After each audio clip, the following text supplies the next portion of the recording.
présence c'est beaucoup dans le break. C'est pas simplement de venir et de faire des mouvements. Je pense qu'il y a beaucoup de monde qui savent faire des mouvements. Après c'est l'interpréter. Je sais pas si vraiment ça existe, ça, de créer un personnage. Tu l'as, c'est que tu l'as au fond de toi. Les mouvements, ils sont à l'intérieur de nous. Et c'est ça la culture hip-hop. C'est l'ouverture et l'expression. On a besoin de faire évoluer la danse. Ça ne veut pas dire qu'on va renier notre culture.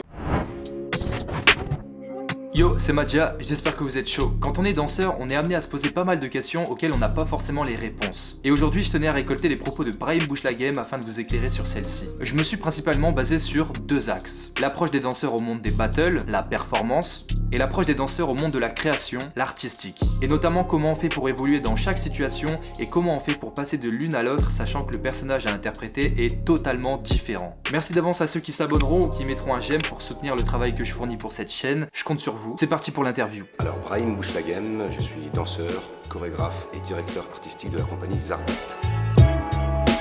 Alors comment j'ai débuté, je pense que c'est comme la plupart de tous les anciens. En 1984, il y avait une émission qui passait sur TF1. C'était l'émission de Sydney à Chipper à Choper. Et à cet âge-là, j'avais 12 ans à l'époque. Et c'est vrai que pour moi, ça a été une merveille de voir ces danseurs-là pratiquer la breakdance. Et donc je voulais faire comme eux. Voilà. Après l'émission, on sortait avec les copains dehors, on mettait un petit morceau de carton. Voilà, on essayait de reproduire les mêmes mouvements qu'on avait vus à la télévision. J'ai eu cette chance, quand je suis venu habiter à l'Alma, dans le quartier d'Almagar, d'avoir une salle. C'est le centre social qui m'ont prêté une salle de danse en me disant, voilà, si tu veux utiliser ta danse, tu peux aller là-dedans. C'est comme ça qu'on a commencé quoi en fait. J'ai commencé par le break et notamment sur les power moves. C'était la première base que je voulais faire. Je pouvais pas faire de passe-passe parce que ça m'intéressait pas. Et en regardant un danseur comme Storm, c'était une personne qui pratiquait le power move. Et c'est vrai que pour moi, je me suis dit waouh, j'aimerais bien faire comme lui. Et quand je l'ai vu faire des power moves et aussi des footwork, des passe-passe, c'est là que je me suis dit ah tiens, je pourrais aussi faire ça. Et au fur et à mesure de voir ce danseur-là, sachant que Storm pratique le break, le pop, le lock, et je me suis dit tiens, j'aimerais bien aussi faire ça aussi.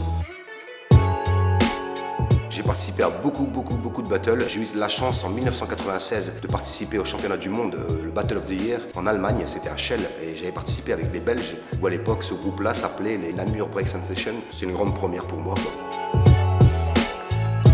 Alors, les battles de danse debout, ça a été notamment une qualification pour le juste debout en 2006 et en 2007 avec Aziz de Amalgame. Et on a gagné la qualification à Lille, donc 2 fois en 2006 et en 2007. Donc on s'est retrouvé à Paris. C'était énorme parce que là, tu arrives devant je sais pas combien de milliers de personnes. Donc là, c'était mes plus gros battles en danse debout. Maintenant que les présentations sont faites, il faut savoir que Brahim est souvent appelé en tant que jury pour des battles, et ce depuis quelques années. Puisqu'il a une réelle expérience en la matière, je lui ai demandé ce qu'il cherchait chez un danseur, et notamment ce qui nous permettrait de gagner en battle. Mais aussi comment lui-même a été amené à devenir jury de manière assez fréquente. Je pense que c'est aussi par rapport à la carrière que j'ai eue, c'est aussi la manière comment je pratique cette danse-là, à la fois le break, le pop et le lock. Et je pense que ceux qui s'intéressent à des jurys, c'est aussi par rapport au nom que tu as. Donc ils t'appellent pour être jury, notamment que ce soit dans le break ou au Battle of the Year, le Boti France, où j'ai été 2 fois jury, ou là récemment, quand j'ai fait la qualification hip-hop session pour le lock. Moi je pense que c'est une belle reconnaissance d'être jury, et c'est aussi de savoir aussi juger les danseurs. L'important c'est de voir l'originalité déjà d'une part, la musicalité et aussi la présence. La présence c'est beaucoup dans le break. C'est pas simplement de venir et de faire des mouvements. Je pense qu'il y a beaucoup de monde qui savent faire des mouvements. Après c'est l'interpréter, c'est la manière comment tu donnes envie de voir la danse. Tu dois être connecté à la fois avec la personne qui est en face de toi et aussi être connecté avec un public parce qu'il y a un public, il y a aussi un DJ qui est là. Moi c'est ça que je retiens beaucoup chez les danseurs. Et surtout la manière comment il va exécuter le mouvement, qu'on sent que c'est pas je vais tester ou je vais essayer de faire. On sent que le gars il le maîtrise le mouvement.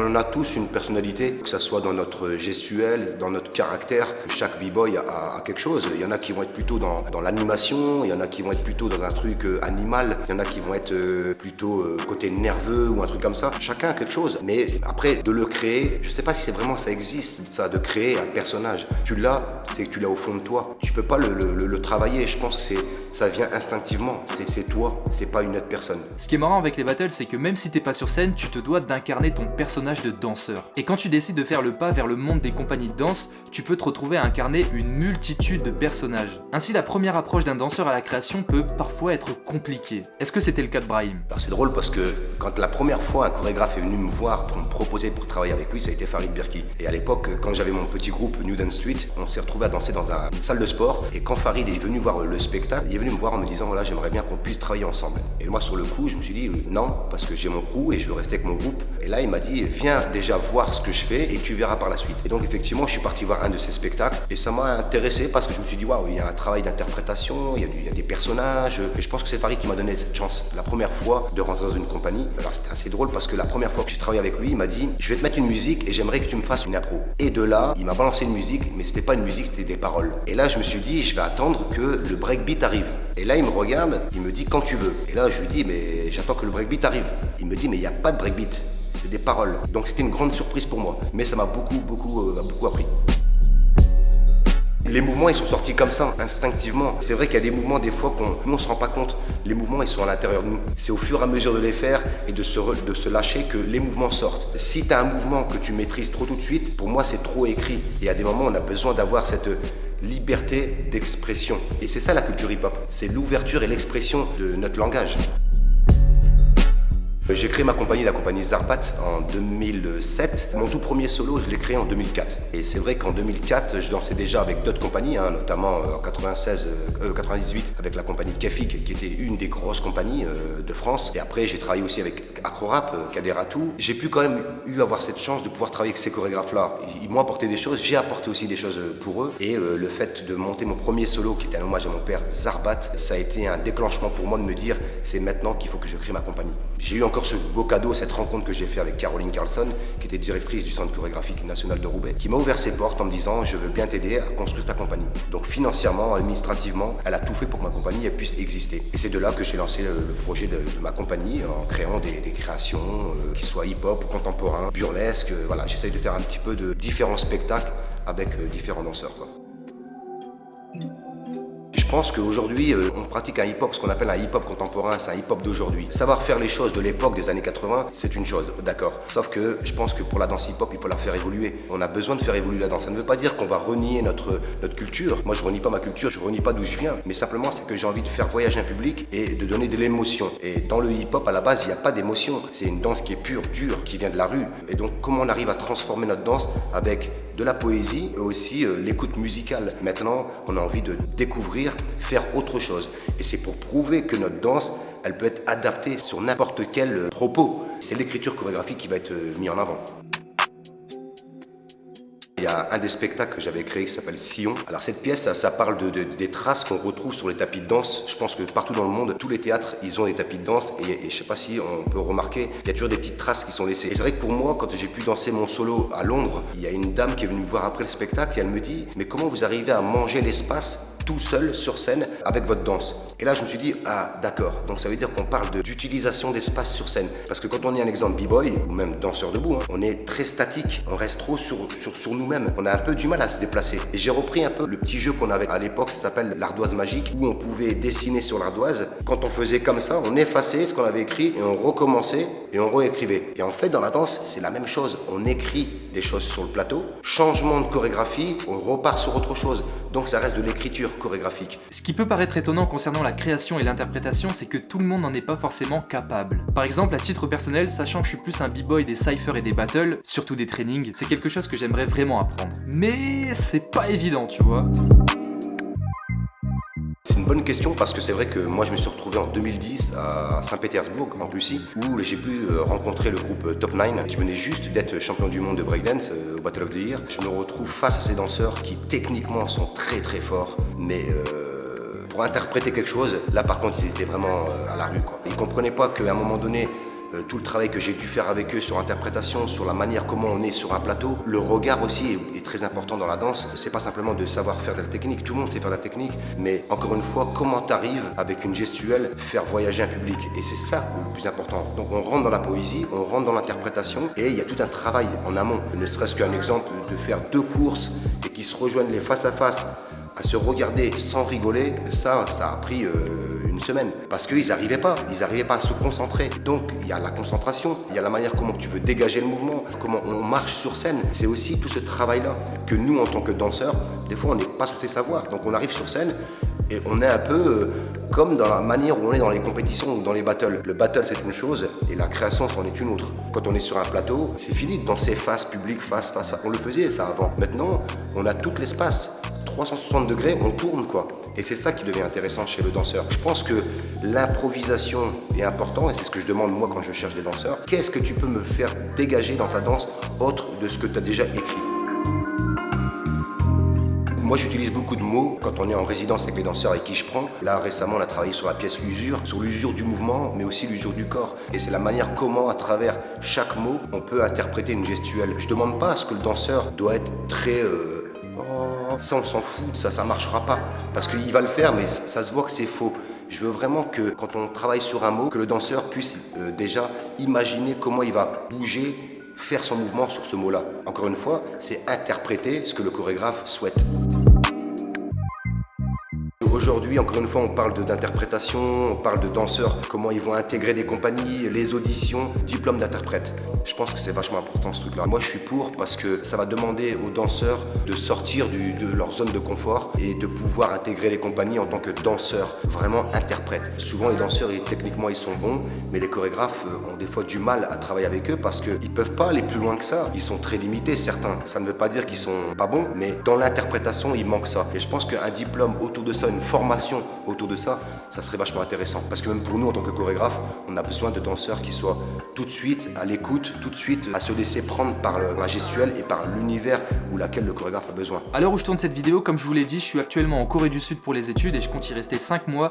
Et mon objectif aussi est de découvrir la culture hip-hop ici, durant mon séjour. J'ai l'ambition de réaliser des vlogs, des reportages, des rencontres avec des b-boys, des interviews, bref, un tas de choses. Mais si je suis ici avant tout, c'est que beaucoup d'acteurs de la culture hip-hop m'ont transmis cette envie de voyager. C'est donc ce que j'ai voulu aborder dans cette interview. Je pense que les voyages m'apportent beaucoup de choses. C'est les rencontres, c'est les cultures complètement différentes. Et c'est vrai qu'un exemple, j'ai eu une fois cette chance, entre guillemets, de devoir créer une pièce avec des danseurs coréens, notamment Jinjo, et pas que Jinjo parce qu'il y avait aussi Morning of All. C'est vrai que j'aurais aimé travailler avec eux parce que c'est quand même des danseurs qui sont très techniques, mais aussi ils ont déjà une avance par rapport à d'autres dans la création du mouvement, entre guillemets, de l'écriture chorégraphique. Quand tu vas en Ukraine, quand tu vas en Russie, quand tu vas en Corée, quand tu vas dans chaque pays, j'ai travaillé aussi avec des danseurs algériens. En Algérie, c'est encore aussi différent. À Nouméa aussi, j'ai travaillé avec eux. J'ai travaillé à Mayotte aussi. Donc chaque pays a une culture, a une manière de danser, a une manière de s'exprimer. C'est ça qui m'enrichit en fait, c'est de rencontrer ces personnes-là, presque qui me parlent et ça me donne des envies de travailler là-dessus, me dire bah tiens, ce qu'il m'a dit ça me parle et pourquoi pas ne pas en parler et comment on peut le faire mais en dansant. C'est exactement le genre de discours qui me donne envie d'explorer les différences culturelles au sein d'une même culture, celle du hip-hop. Ensuite, j'ai voulu avoir son regard d'ancien sur l'évolution de cette culture qui s'est totalement démocratisée, notamment en voyant ce genre de vidéos. À 6 ans, c'est vrai qu'aujourd'hui, quand tu vois des petits à 6 ans, et pas que des b-boys, des big girls aussi, c'est vrai que c'est impressionnant. Il faut pas oublier que nous, à l'époque, on n'avait pas de coach, on n'avait pas de personnes qui nous apprenaient. On avait juste une seule chose, c'était une cassette vidéo. Maintenant, aujourd'hui, tu vas sur Google, tu tapes comment faire la vrille, tu as des tutos. Et que nous, à l'époque, les tutos, ça n'existait pas. On apprenait tout simplement en allant les voir. C'est-à-dire que moi, des fois, je me retrouvais à aller en Belgique, je me retrouvais à aller au Châtelet-Léal, j'allais à Montpellier, j'allais à Marseille, j'allais partout. Et justement, c'est en allant là-bas et montrer ma technique que quand je voyais un autre danseur, ben, ça m'inspirait. Donc hop, et petit à petit, nous, on se formait comme ça. Moi, ça me fait peur, c'est plus par rapport à leur corps. Comme ils sont petits, c'est très dangereux. Je ne sais pas s'ils se rendent compte, ceux qui les entraînent, de faire tourner sur la tête un petit garçon de 7 ans. Je ne sais pas s'ils se rendent compte que ce petit garçon, s'il continue comme ça, il va avoir des problèmes de croissance, déjà d'une part, et aussi de comprendre la vie. Un petit garçon de 7 ans, il doit apprendre des choses petit à petit. Et là, il est tellement concentré dans son break qu'il oublie tout ce qui se passe autour de lui. Quand tu vas lui dire, oui, mais la vie, c'est ça, il va te dire, moi, je m'en fous de la vie. Moi, ce qui m'intéresse, c'est la vrille coude, le night chin et le head spin. Alors, c'est bien, c'est très beau de voir ça, mais il faut faire la part des choses. Et j'espère qu'il y en a qui le font. Au début, j'étais un petit peu sceptique parce que je me suis dit quand même, est-ce qu'on est un sport, est-ce qu'on est une culture, est-ce qu'on est... Alors nous, on reste quand même une culture, c'est un art, elle vient de la rue, on l'a fait évoluer maintenant, pas que dans la rue, forcément on a la chance de pouvoir monter sur un plateau. Les institutionnels se sont intéressés aussi à nous, donc les instituts, pardon, il y a les centres chorégraphiques qui sont ouverts à des chorégraphes hip-hop, donc c'est pas rien. Donc petit à petit, le hip-hop commence à évoluer. Alors, qui se retrouve aujourd'hui dans les JO, c'est une bonne chose. Quand je réfléchis bien, je me dis, pourquoi pas que cette danse-là, elle soit portée par des jurys jury, par des coachs, par une fédération, parce que forcément ces danseurs-là, ils vont être suivis. Et là, on n'est plus dans le côté tu fais ce que tu veux et quand tu arrives le jour de la compétition, tu fais ce que tu veux. Non, c'est suivi et c'est ça qui devient intéressant. Parce que tous les danseurs qui vont évoluer et qui voudront participer au JO, je pense qu'ils vont se rendre compte que derrière, il y a vraiment un gros challenge de les former et d'être suivis au niveau médical, au niveau du sport. Parce que je pense aujourd'hui, quand on est dans les battles, c'est une compétition. Il y a un jury, il y a un DJ. Tu es jugé par des jurys, tout comme dans le sport. Donc, on ne peut pas dire aujourd'hui, oui, mais non, on n'est pas d'accord. Je pense qu'il faut faire attention à ça et de se dire, on veut bien faire ça, c'est intéressant pour nous, mais attention qu'on respecte, que ça soit une culture, c'est notre culture et c'est notre art. Je veux bien qu'on accepte ça et je l'ai accepté aussi aujourd'hui parce que j'ai été jury aussi, je suis jury de la Fédération Française de Danse et c'est vachement intéressant parce que là, on se rend compte que tout le suivi derrière, il est professionnel. La première fois que j'ai rencontré Brahim, c'était lors du Battle Brahms, un battle qu'il a organisé à Roubaix à la Condition Publique, et je devais avoir seulement 12 ans et c'était mon deuxième battle. Je vous mettrai des extraits si j'en trouve. Et bizarrement, ça me tenait à cœur d'en parler car c'est là que j'ai découvert le monde de la performance et c'est là que j'ai fait mes premiers cyphers. Le Battle Brahms, c'est une sacrée histoire. En fait, tout a commencé le jour où il y a eu deux danseurs qui se sont embrouillés, entre guillemets, pour une histoire de mouvement, de danse. Et ces deux danseurs-là se sont rencontrés au centre commercial à Roubaix. Et moi, j'étais avec un des danseurs qui s'appelle Salas. Et l'autre danseur, c'était Nordine. Au lieu de se bagarrer, je leur ai proposé de faire un battle. Et donc, j'ai créé ce premier battle qui était à la boîte à musique, à Waterloo, où on a pu réunir forcément cette confrontation entre Salas et Nordine. Et il n'y a pas eu que. Ce qui était intéressant, c'est que dans ce Battle Brahms, ça a réuni énormément de danseurs qui au début étaient un peu timides de rentrer dans les cercles. Et c'est même moi quasiment qui allais les chercher en leur disant allez-y au milieu, allez-y. Et petit à petit, ils ont eu moins cette crainte d'aller dans le cercle. Et c'est aussi pour les préparer à la compétition, dans une vraie compétition. Et quand on regarde bien, ça a été créé en 2014, je pense. Là, aujourd'hui, Salas a pu évoluer dans sa danse et il s'est retrouvé quand même champion du monde au Juste Debout. Et il y en a beaucoup qui sont passés par le Battle Brahms qui après ont commencé à faire des compétitions. Je suis très fier de ça et je me dis, voilà, j'ai quand même peut-être réussi un petit truc, faire évoluer la danse vers la compétition. Et c'est vrai que c'est intéressant parce que contrairement aux battles qu'on organise, notamment avec des jurys, avec un prize money, le Battle Brahms, c'est qu'il n'y a pas de jury et il n'y a pas de prize money. Tous les danseurs pouvaient s'affronter sans que tu sois tout de suite jugé. Et ça devenait un battle plutôt fun, moins compétition. Mais voilà, il y avait quand même des fois des petites tendances ou des petites tensions entre les danseurs et c'était vachement intéressant. Mes prochains projets, ça va être un nouveau solo que je voudrais créer pour mes 50 ans. Parce que je me pose aussi la question aujourd'hui de comment j'évolue dans ma danse, comment je résiste. On me pose souvent la question de savoir jusqu'à quel âge on peut danser. Je pense qu'il n'y a pas d'âge. Quand on voit une danseuse comme Caroline Carlson, pour moi c'est important, la danse c'est la vie, c'est la respiration, c'est l'oxygène. Tant que mon corps me dit avance, j'avance. Le jour que mon corps me dira stop, j'arrêterai. Je vais repartir sur une nouvelle pièce de groupe et j'ai aussi l'envie de travailler avec des personnes qui font du parcours. Ça va être un des projets aussi qu'on va mettre en place avec Parcours 59. Je balance le petit truc. Et là forcément je fais du break, je fais des accros, j'avais une question évidente à lui poser. C'est quand les auditions du coup? Oui, alors grande question, moi je ne fais pas d'audition. Par contre je prends les danseurs parce que je sens par rapport à ce que eux ils font et qu'est-ce qu'ils vont m'apporter dans le spectacle. Comme là tu dis un exemple, moi je suis plutôt dans l'accro et que si dans mon spectacle il me faut des personnes qui font de l'accro et du break, forcément je vais pas aller voir 36 personnes, je vais aller cibler ces personnes-là. Comme toi, je vais me dire tiens, Amaury il est bon en break et il est bon aussi en accro. Et si dans la pièce j'ai besoin de ça, le danseur il est là, je le connais. C'est vrai que je travaille sur le labo pendant 3 jours et c'est de là que je détermine un peu le danseur de qui je prends. Une fois dans ma vie, j'ai passé une audition et c'était dans la rue La Danse à l'époque où il y a un chorégraphe, quand il m'a fait passer l'audition, moi à l'époque je faisais comme je disais tout à l'heure du break et il m'avait demandé une chorégraphie en debout, en robot en plus et que j'avais eu un petit peu la galère de faire et il m'a dit ouais on n'a pas l'impression que t'es un danseur toi. Ça m'a vraiment touché et je me suis dit waouh, ce que tu m'as dit là, c'est pas cool. Je l'ai revu quelques années plus tard dans un gros festival et c'est là qu'il m'a dit oh, Brahim ça serait bien qu'un jour on travaille à deux. Et je lui ai dit tu te rappelles il y a quelques années en arrière tu m'as dit que j'étais un robot, il m'appelait même Robocop. Et je lui ai dit écoute Robocop non il voudra pas quoi. C'est pour ça qu'aujourd'hui non je peux pas, c'est très compliqué quand tu passes une audition et que t'es pas pris. Moi ça me fait mal au cœur, j'ai du mal avec ça. Donc je préfère prendre les danseurs sur un labo, des connaissances. J'ai un noyau de danseurs dans la compagnie que je prends souvent dans les pièces et chaque fois je prends des nouveaux. Et c'est souvent des Roubaisiens, des Lillois, des Calaisiens. Je travaille aussi avec des gens de Dijon, de Belgique. Donc petit à petit, voilà, j'essaie de faire profiter aussi aux danseurs et de partager ces moments-là avec eux. Moi je pense que dans le Nord, il y a eu tellement de danseurs qui ont évolué, pas que à Roubaix forcément. Quand je pense à Bayonne, c'est Rachid et c'est Steve. Quand on parle de Hasbrook, il y a ZS. Quand on parle de Boulogne, il y a Johnny. Quand on parle de Calais, forcément il y a Kaela. Quand on parle de Amiens, il y a Camille. Quand on parle de Lille, il y a Hafid, il y a Ouprok. Quand on parle de Tourcoing, il y a Samba dans la rue La Danse. Toutes ces personnes-là ont fait que le hip-hop existe chez nous dans le Nord, quoi. Didawi, Pépito. Aujourd'hui, on a aussi des danseurs comme Omoy, Mams, le groupe District. Et encore une fois, il y en a encore beaucoup d'autres, quoi. Tout le monde a posé des pierres comme ça. Ça continue encore. Aujourd'hui, tu as des CCF. Là, récemment, j'ai vu danser Bougito, Sacha, Didawi. Forcément, celui que je kiffe aujourd'hui dans le break et qui porte son nom et qui porte le drapeau du Nord, c'est Ilyes. Et c'est vrai que c'est un des danseurs que j'aime bien parce que, notamment même comme toi, Amaury, qui sont des jeunes, mais moi qui me donnent de la force. Je m'entraîne avec vous tous les jours. Et c'est ça qui fait que je continue. Donc c'est grâce à vous, c'est pas que grâce à moi. C'est vous me donnez cette force. Et moi, je continue à breaker et aller dans les compétitions, à faire des battles, et partager, échanger. Donc voilà, c'est tout ça qui fait que la danse, elle est belle chez nous. Merci Brahim. Merci à vous. J'espère sincèrement que cette vidéo servira d'inspiration à pas mal de danseurs, que vous débutiez ou que vous ayez déjà fait vos preuves. Je pense qu'il y a d'ailleurs beaucoup de personnes qui peuvent se retrouver à travers les messages qui ont été portés par Brahim, et le meilleur moyen de leur transmettre est de partager cette vidéo. Je vous invite aussi à l'aimer et à la commenter en me disant ce que vous en avez pensé, ça me ferait vraiment plaisir. Sur ce, je vous laisse avec ces petites questions bonus. Ça va faire débat chez les b-boys, ouais.